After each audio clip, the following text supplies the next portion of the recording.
जिस लालू यादव को राजनीति का माहिर खिलाड़ी माना जाता था, जिस लालू यादव को ये कहा जाता था कि अगर वो चाह दे तो कभी भी किसी भी दल से कितने भी विधायक को तोड़ ले, अब वो लालू यादव राजनीतिक रूप से खत्म हो चुके हैं। और हम ऐसा क्यों कह रहे हैं, इस पूरे बात को समझिए कि ऐसा आखिर हम क्यों कह रहे हैं कि लालू यादव राजनीतिक रूप से अब खत्म हो चुके हैं। इसके पीछे कई कारण हैं। देखिए, बीते दिनों बिहार में महागठबंधन की सरकार थी, वो सरकार गिर गई और सरकार बनी एनडीए की।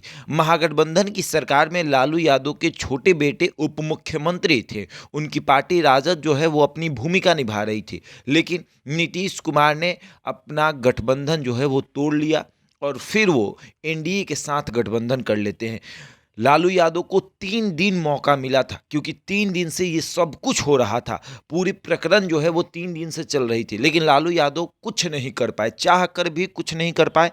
वो जीतन राम मांझी को फोन करते हैं। जीतन राम मांझी के पास 4 विधायक है, और अगर अभी महागठबंधन में देखा जाए तो मौजूदा स्थिति में 114 जो है विधायक है, और अगर जीतन राम मांझी इधर आते तो 118 हो जाते, और फिर बहुमत के लिए 4 विधायक कम पड़ते। और खबर ये थी कि जेडीयू के 7 विधायक जो हैं वो लालू यादव के संपर्क में हैं, लेकिन ये सब कुछ अफवाह था, कुछ नहीं हो पाया। लालू यादव चाह कर भी अपने बेटे को मुख्यमंत्री के पद पर उन्होंने नहीं बैठाया। आप 17 की बात कर ले तो 17 में जेडीयू मजबूत थी, राजद भी मजबूत थी, लेकिन उस टाइम भी लालू यादव कुछ नहीं कर पाए थे। और इस बार सबको ऐसा लग रहा था कि लालू यादव की चुप्पी बहुत कुछ बयां कर रही है, लालू यादव बहुत कुछ करने वाले हैं। तेजस्वी यादव पक्का इस बार सत्ता परिवर्तन नहीं होने देंगे, क्योंकि तेजस्वी यादव ने भी कहा था कि चाहे कुछ भी हो जाए तख्ता पलट नहीं होने देंगे। और हुआ क्या, तख्ता पलट हो गया। नीतीश कुमार ने अपने मुख्यमंत्री पद से इस्तीफा दिया और 9वीं बार मुख्यमंत्री का शपथ भी ले लिया, वो भी भारतीय जनता पार्टी के तमाम नेताओं के साथ। जीतन राम मांझी भी वहां मौजूद थे। देखिए, लालू यादव लगातार रात भर बैठकर रणनीति बनाते रहे, लेकिन ये बात समझ लीजिए कि नीतीश कुमार के सामने उनकी रणनीति जो है वो फेल कर गई। 3 दिन मौका मिला था लालू यादव को, लेकिन वो कुछ नहीं कर पाए, और इसीलिए अब ये कहना पड़ रहा है कि लालू यादव राजनीतिक रूप से खत्म हो चुके हैं।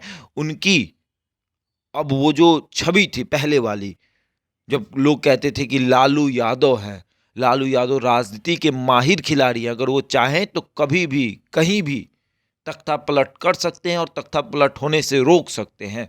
रणनीति बनाने में मास्टर है, लेकिन अब उम्र के साथ वो भी खत्म हो गया। जिस तरह उम्र उनका ढल रहा है, अब मानिए कि लालू यादव की जो रणनीति है या फिर जो चाणक्य वाला दिमाग है वो सब धाराशाही हो गया, और बिहार में एनडीए की सरकार बन गई। नीतीश कुमार 9वीं बार मुख्यमंत्री पद की शपथ लेते हैं। उसके बाद सम्राट चौधरी उप मुख्यमंत्री का, विजय सिन्हा उप मुख्यमंत्री का, ये तमाम लोग जो हैं वो इस मंत्रिमंडल में शामिल होते हैं, और अब बहुत जल्द मंत्रिमंडल का भी विस्तार होगा। तेजस्वी यादव कल मीडिया के सामने आकर कह रहे हैं कि अब खेल तो शुरू हुआ है, 2024 में आप देखिएगा, ये 24 ही चल रहा है और इसी में जेडीयू का विलय हो जाएगा। यानी इन लोगों का कोई प्लान नहीं था, ये इस बात के लिए बैठकर इंतजार कर रहे थे कि नीतीश कुमार कब हमें छोड़कर चले जाए। कोई इनकी रणनीति नहीं थी, इनकी रणनीति बस यही थी कि नीतीश कुमार जल्द से जल्द हम लोगों को छोड़कर जाए और उसके बाद हम जश्न मनाएं, और वही हो रहा है।